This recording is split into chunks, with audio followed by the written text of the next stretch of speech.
Guys, JFA, welcome back to monsterprom. Last left off, we ended up doing the blood rituals ending, and now we're going to try and get one of the other two endings. Hopefully we can either get the Ice Queen ending, or potentially the Dragon Heart ending. That said, let's begin. Welcome to monsterprom's stupidest pop quiz ever.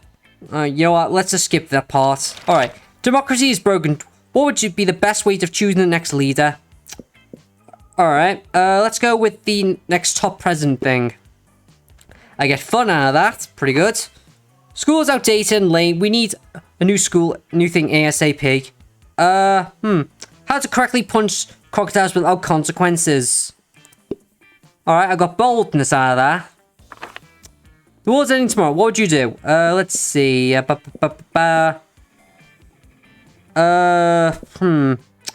always tell you the world ending. I'll profit from other people's hysteria. Okay. Now I've got that. Let's try and see if I can get what I need. But I don't think I got a particularly good stats. Sure. Wow, I got pretty poor ones, actually. Alright. Let's get some cash first. That day you spend some time on the library's PCs mining some bitcoins. This is supposed to be something to do with solving algorithms and rise of cryptocurrency. But you guess that nobody actually has any fucking idea how it actually works. Anyway, you gain 2 bitcoin equivalent to $2 million, which unfortunately equivalent to 2 months dollars, so 2 money. That's not so bad. That night you hit the clubs with Vera and Polly, thanks Satan for fake IDs. Polly time! Okay, this is not going to turn out well. Put those wallets away, you two. Drinks are on me. By which I mean drinks are on that guy. No, Polly. I'm not into this crazy new thing. No need, Polly. I'm into this crazy new thing called paying for my own drinks. Maybe you've heard of it. Maybe, but that's French for my boobs aren't big enough to get free drinks. Feminism is dead. Sounds like a reason to drink. BRB. But soon, it didn't work. Just give up. Was it what you said? Sounded like the poltergeist for my shameless pondering didn't get us any free drinks. Yeah! This quickly getting out of control. Maybe if you find a way to make this guy pay for your drinks, you can fix this. Party time! It's party time. Sedate the guy when he's in the bathroom. Put on a pair of sunglasses on him and pretend he's your pal. Let's hope this works. Oh, cool. I got fun out of that. No one is curious why you happen to have a sedatives on you at all times. The plan goes off without a hitch. You spend the whole week with your new friend, sedated Sam. Sedated Sam's the coolest dude in the universe. He's such a good listener. That has been quite pleasing. I especially like how he insists on paying for everything with his credit card. What a gentleman. It's the best week of your lives, but sadly, it has to end. 3 of you bid sedated Sam a tearful goodbye. Bye. Goodbye, Sam. I always remember the times when we spent together, even if you won't. It seems today Sam truly slept his way to the top of our hearts. Oh, okay, so Polly liked that. All the promises you did again of this year, Sam might not remember much of this when he wakes up, but you're sure he loved the matching tattoo you all got. You gain 2 bonus and 1 fun. Well, that's nice. Very nice. Sure. Alright, kitten. You got... Show me that money. Let's see. Do you have what I need? No refunds. Come on, give me the item. What? And... did my boldness just shoot up? But my creativity and smarts took a big hit. The legends say that a long time ago, Santa Claus used to give naughty boys lead instead of coal. Oh my god. I seriously just got a random... what the hell is that even for? Sure. The game series just gave me something useless like that.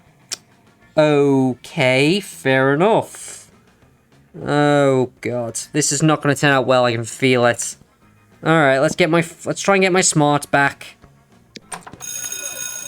That day, you listen to your elders and learn valuable lessons. Sometimes, after all the monster nonsense and dating gimmicks, you forget that attending class is supposed to be the primary activity of the high school.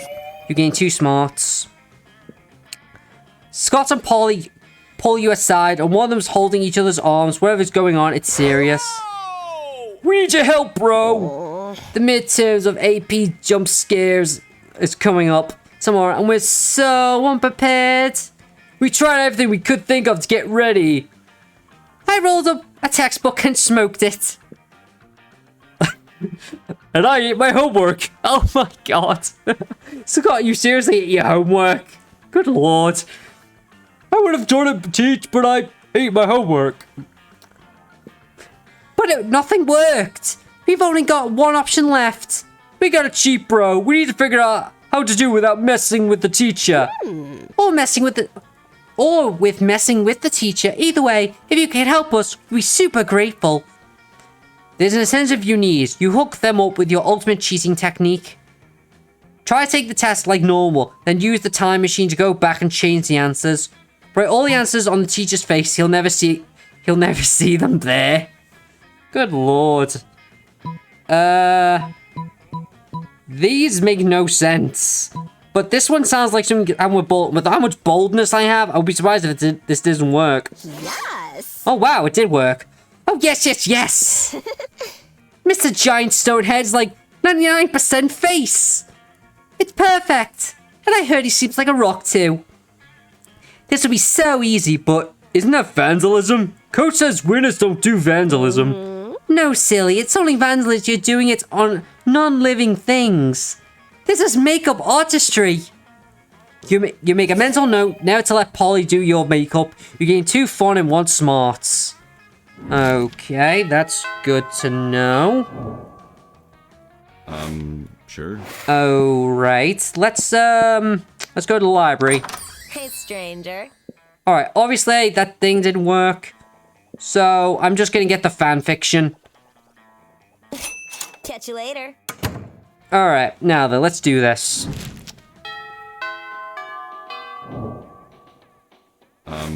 Sure. Alright, let's hang out with Vera. You arrive at the chosen table, find Meridia folding napkins and Vera. Do you want to know what this is, Vera? No. I'll take that as a yes. This rose-shaped napkin folded is for birthdays between the ages of 16 to 22. Miranda hands move fast as lightning, turning the rose into a glorious white swan. By contrast, this swan folding is for the first wedding, the third wedding, and the swan's gives away. As fashion enthusiast, I have never been so bored by piece of fabric. Oh, but this black swan folding is for weddings where you plan to brutally murder all your guests. Not very popular, black swan folding.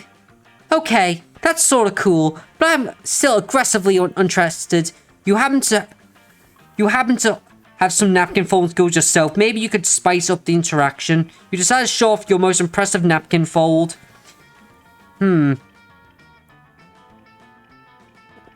Okay.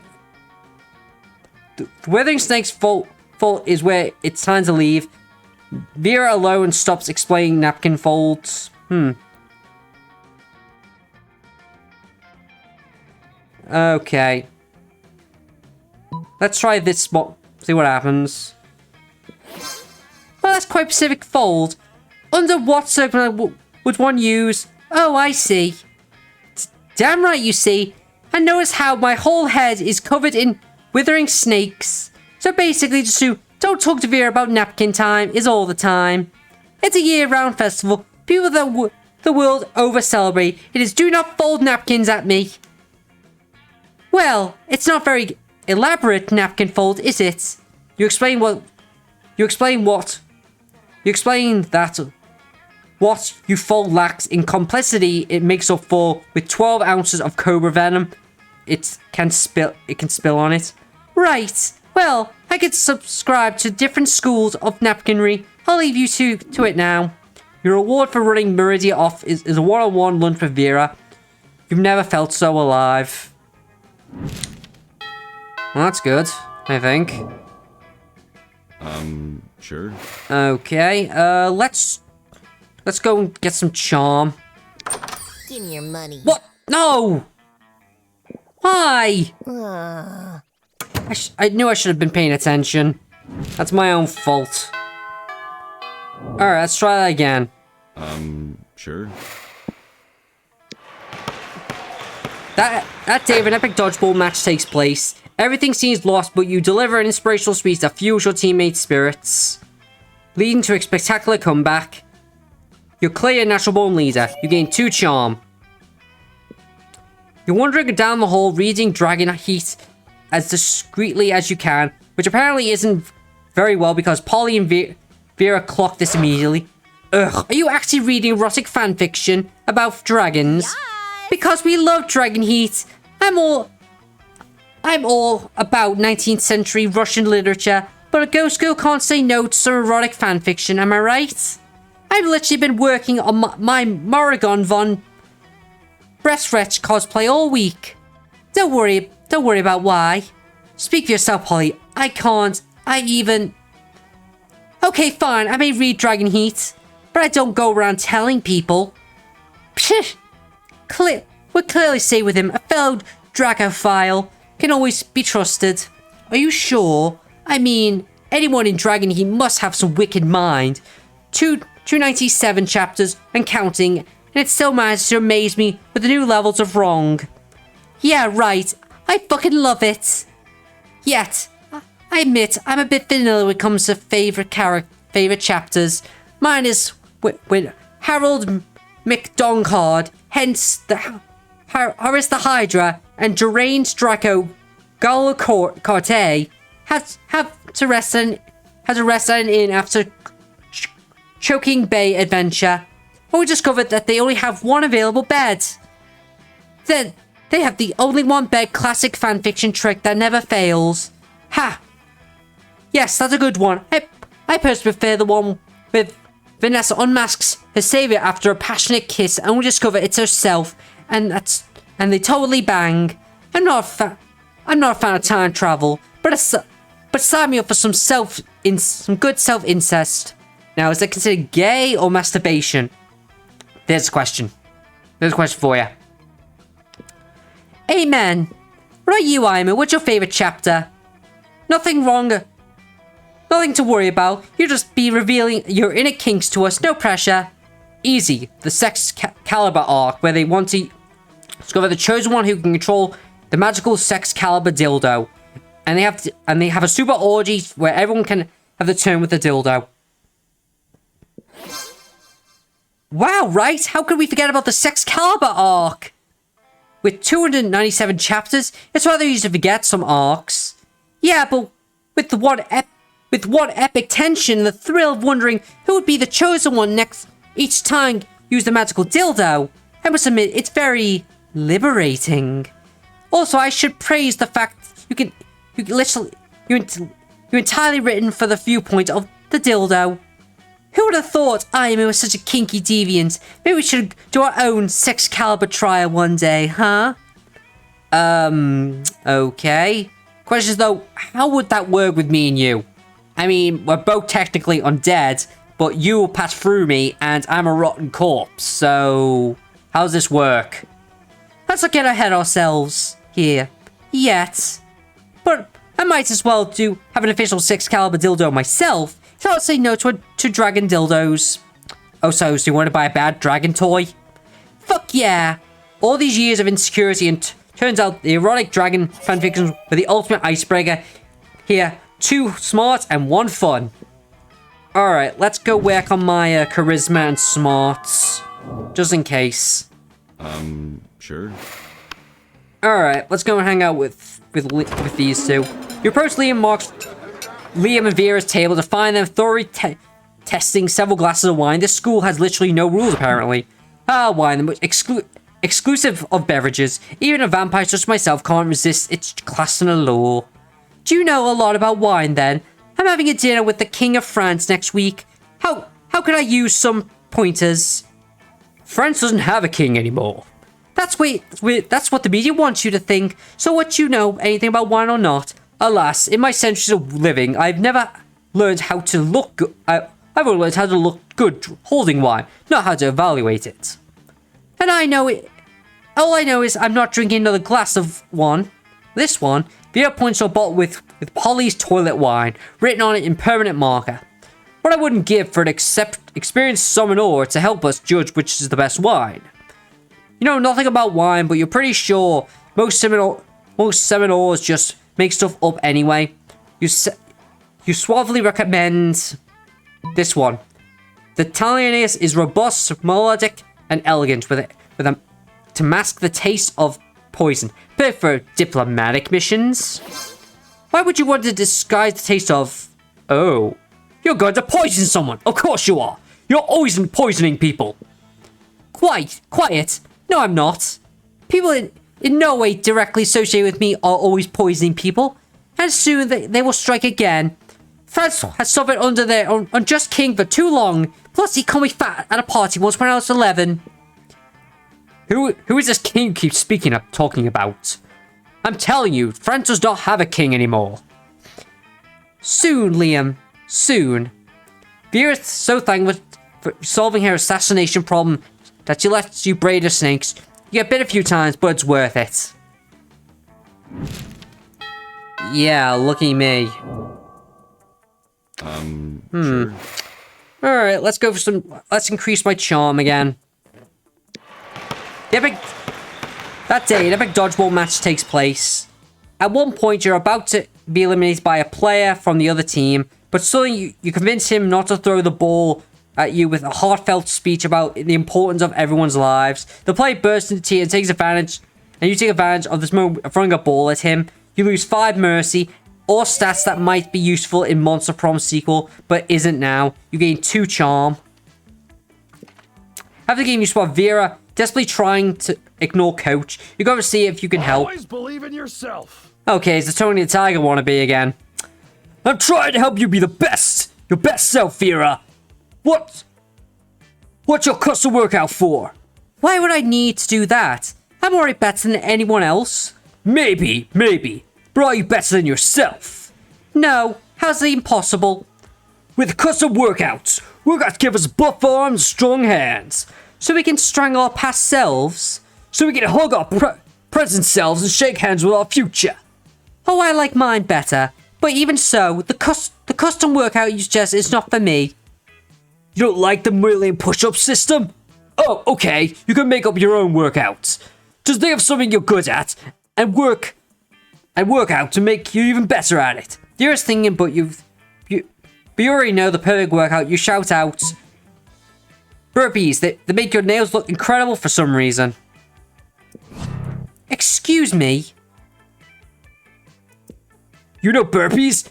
The natural form of physical and psychological torture? You want me to repeatedly perform an activity that has the burp right in the name? Why don't I throw some throw-ups and fart lifts while I'm at it? Why not do some squats too? Oh, squats! You could do some squats. Wait, squats is the real exercise. I was just coming up with some grossest names I could. What's gross about squats? Squats are the glue that combine this notion together. Quit with the glue and on the binding. My nails are already fabulous for the words, especially these nasty-ass words. Vera turns to her very high heels and storms out the gym and did her nails to roll their eyes at you. You lose 2 fun and 1 smarts. Well, that's no fun. Well, at least I've still got... Well, hopefully I can still work my charm. Sure. Alright, let's try that again. Let's get some more charm going. What the... Oh. The game of dodgeball match takes place. Amidst the battle, you spot a failed player that seems utterly discouraged. She thinks she's not worth anything at dodgeball. She attempts to throw ball at herself. You explain to her the many ways she thinks unique and wonderful, while also defending the many pleasures of life. With help, she's capable of finding a reason to keep playing and gains a sense of worth. You gain 1 BFF. Sadly, she's not part of the game, so this beautiful friendship will take place off screen. And 2 charm. You carry out your precious dragon heat when you're spotted by Meridia and Damien. Oh wow, Dragonheart, I love it. Also, you may not know this about Damien, but by looking at him, it turns out he too is hopeless romantic at heart. Are we reading about the same series? I'm into the dragon dong, Miri. Nothing so bad yet as good as billionaire dinosaur made me gay. Damien, you're being utterly foul. Don't profound the deep emotional connection between Howard and Dong McHard and Gorel Galantia. Deep most connection? Is that why the latest chapter ends with Howard finally bonging Vera, and then she wakes up only to find him gone? The cliffhanger must be entirely misleading. People simply don't abuse each other's love and trust that way. I worry about you, Miri. I really, really do. Yeah, we do as well, because believe it or not, there is such a thing as abusive relationships, and they're not fun at all. I just simply want to know what happens next in Dragonheart Heat. Do you think Howard's capable of being so mean-spirited? Howard may or may not be a scoundrel, but love is alive as well. Let me take you both to the greatest three-way date to prove it. Hopefully this works. A date in the middle of school day? Why, my responsibility and breeding say no, but my heart says yes. I have a midterm in instrumental piece 305, so it is better than that. Oh, huzzah! I do love being courted. Let us flee to the absolute most romantic date that has ever happened to me. Yay!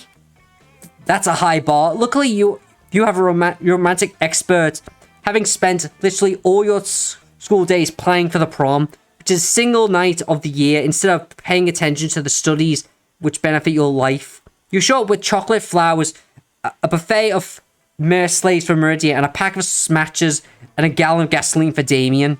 The three of you go on an absolutely splendid date, during which Damien only commits a few murders. You gain 2 fun and 1 charm.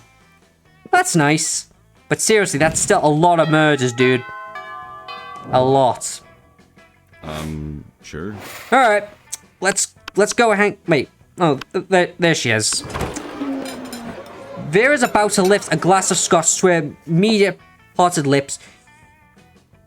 To drink whatever the school apparently... You can drink whatever you...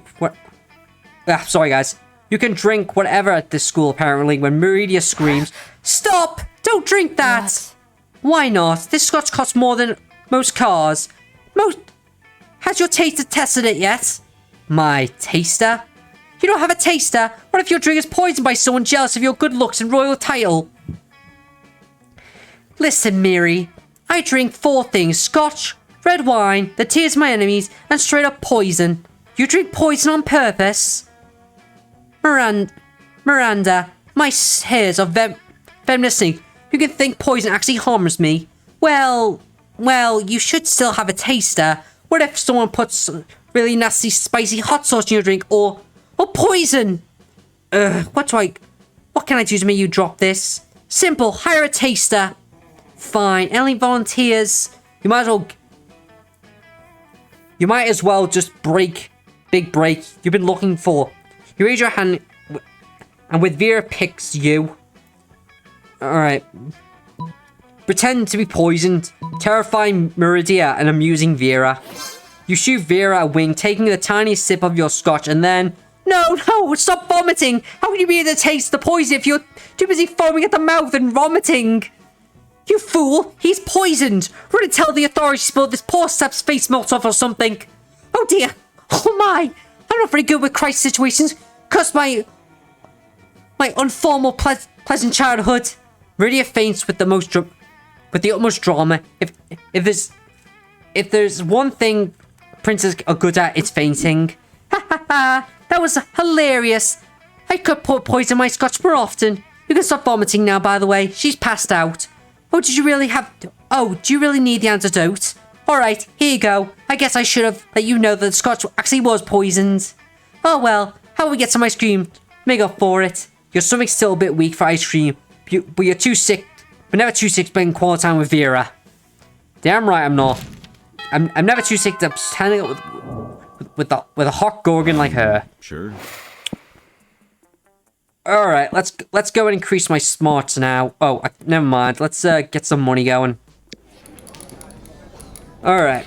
That day you spend some time on the library's PCs, sending malicious spam emails in hopes of stealing other people's money. It doesn't sound very nice, but who's really the one to blame if they respond to such blatant scam? You lose 10 calm, which isn't a stat in this game, so who cares? You gain 2 money. Good. You spot Vera on the computer next to you. Deep in compilation, you offer a penny for a thought. One and only Vera Oberlin. Okay, thanks for the information, Vera. My thoughts are worth simplistically more than a penny, but I'll invoice you later. I'm trying to launch a new illegitimate business venture. I mean, I'm sorry, scam, but I'm not sure how to best recruit customers. I'm sorry, I must say, gullible suckers. I've got no trouble finding victims in real life. My snakes use their tongues to smell weakness, but snakes can't use their tongues on the internet. I know, I was surprised by that as well. So any ideas?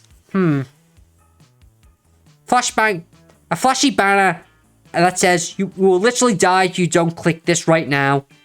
Post a Reddit asking for suckers to join your scam.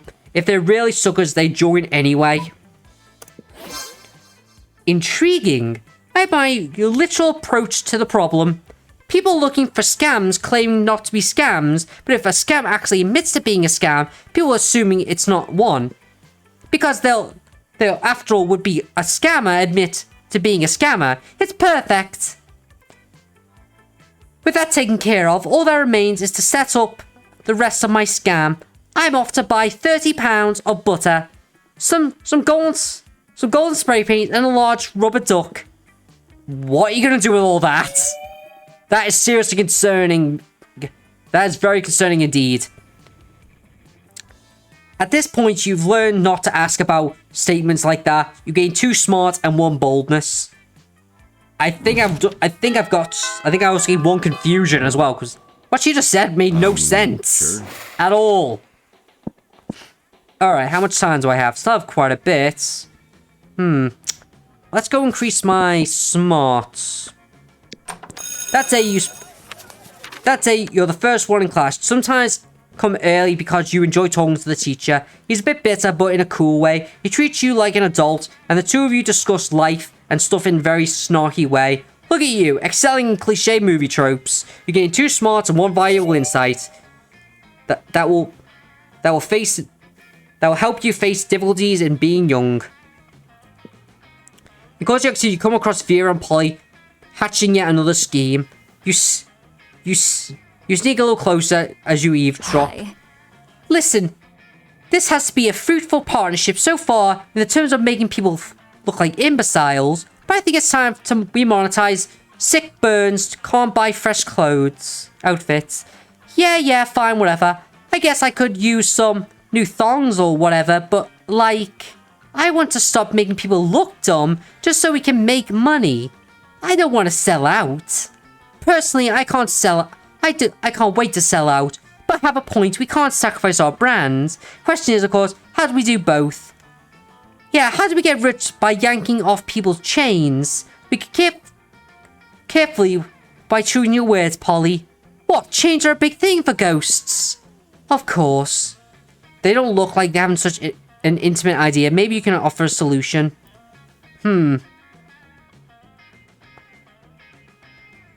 Why don't you just make up a phony workout craze? It works for Frank Pollitt, the inventor of the plates. You know what? Let's see what this one does. Damn. Not so creative. Wow, fake workout craze. Oh god. I found that under between leg warmers and pages, under things that were great ideas in the 1980s. Sorry, not sorry, but Dorism Inc. is going to be exploring the only most innovative fields of humiliation. Yeah, nobody falls for that fake workout stuff anymore, because like, anyone literally knows that one foolproof way to get straight thighs and delicious asses, brimping. You've heard of brimping, right? You've never heard of brimping. Time to make swift exit. Okay, so I've lost creativity and one fun because of that. Maybe I should try and increase my fun, or should I try and increase my, Sure. should I try and increase my charm or fun a bit? Because, I'm really gonna need it. My creativity's at an all-time low. Alright, let's see what these two are up to. You find Vera and Polly at the tables deep in conversation. Alright, business idea. People pay monthly subscriptions to prevent me from drugging their food. Business idea. People pay me monthly subscriptions to drug their food. Business idea. Price for the cafeteria's current price supply for by selling plastic food. Better idea. Nipples. Just nipples? Yeah. Okay. Wait, business idea. We use clever marketing, food science to create the perfect new diet craze and sell it for insane profit. That's actually a really good idea. Better than nipples? Yes. We need to figure out a new diet that produce that will. Tapeworms. They're gluten-free and dairy-free. They're gluten-free, dairy-free, 100% organic. And get them from sick cows. That has been quite pleasing. What a delicious idea. Seriously? What if for ghosts and stuff? Ghosts want to lose weight too. We'll sell ghost tapeworms alongside the living ones, naturally. Wait, are we gonna get tapeworm ghosts? Simple. I'll kill tapeworms with unfinished business, which are pretty much any tapeworms, honestly. They're very ambitious. Awesome, boo. Well, any objections to this plan are solved. Scam away. Soon Vera's new slender friends are all the rage in the cafeteria, and she's very tolerant of your presence even more, and everyone's losing weight. Well, I'm glad. Okay. Well, guys, I'm going to end this video here. If you like us all, like, comment, and subscribe. It's Jeff, and I'm out of here. See ya.